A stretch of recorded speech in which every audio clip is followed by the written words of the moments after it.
Et plus j'enquête, et plus je me rends compte que le chiffre est bien plus important, parce que moi, j'enquête depuis pas si longtemps que ça, et je suis en train de découvrir du pétrole. Justement, comment tu as préparé cette enquête? Comment on enquête sur ces choses-là lorsqu'on est journaliste?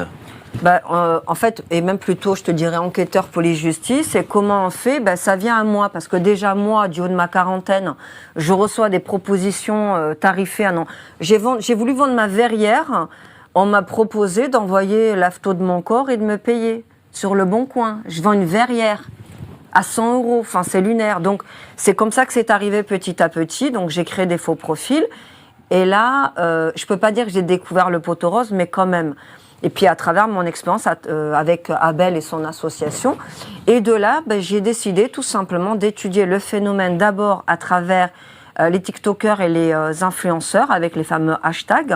Et là, j'ai découvert le Sebi Daddy, le Adé Laurent, le Dylan Cherry. Qui sont tous ces gens, en gros? C'est des influenceurs que tous les jeunes connaissent, c'est ça? Oui, tout le monde les connaît. Et qu'est-ce qu'ils font exactement dans la vie, à part être influenceurs? Qu'est-ce qu'ils font? Ils vendent des produits Le cul des femmes, hein, en fait, et le corps des femmes, pour être totalement poli. Le cul et le corps des femmes, c'est-à-dire qu'ils font la promotion dans Adé Laurent, Sebi Daddy, Dylan Cherry, et surtout Sebi Daddy et Adé Laurent. C'est-à-dire qu'à un moment donné, ils vont mettre en avant un certain nombre de femmes, un harem de femmes, si possible refaites, le prototype des femmes, après chacun fait ce qu'il veut. Attends, que je comprenne bien, parce que je ne comprends pas très bien. Ils couchent avec. C'est quoi quand tu dis que c'est comme dans un clip de rap Non, ils parlent et en fait, ils présentent les nanas qui sont là, ils couchent avec. Alors, Sebi Daddy leur ouvre des all-in-fans, des mimes, et donc fait la promotion. Attends, c'est-à-dire qu'ils recrutent des jeunes femmes avec qui ils couchent. C'est ça. Et à ils qui vendent des vidéos. Des sextapes, hein? Voilà, des sextapes. Et il vend ces sextapes? Ah oui, tout à fait. Et il dit, faites comme moi, en gros, je suis millionnaire, ça? Bien sûr, mais bien sûr, ils s'en vantent et les nanas sont contentes parce qu'elles gagnent des mille et des cents avec le Sebi Daddy, le Adé Laurent qui leur en verse 50%. En fait, c'est le même processus que nous sommes en train les mêmes méthodes, les mêmes plateformes que ce qui est utilisé pour les jeunes mineurs citoyens lambda.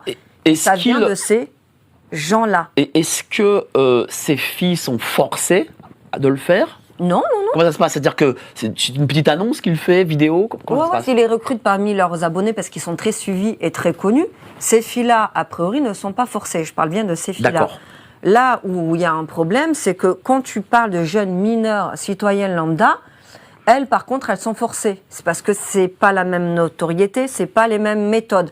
L'inspiration part de ces jeunes hommes-là, de ces proxénètes 2.0. Ah, donc eux donnent des idées aux jeunes garçons pour que des jeunes adolescents deviennent proxénètes et recrutent des filles comme il fait ce mec. Voilà. Et à la différence près, c'est que pour tenir les mineurs citoyennes lambda, elles vont être justement sous pression. Donc, si jamais tu continues pas, moi j'envoie ça à ta famille. Si tu continues pas, regarde ce qui va t'arriver. On a le cas d'une jeune fille qui a assisté à un meurtre, malheureusement.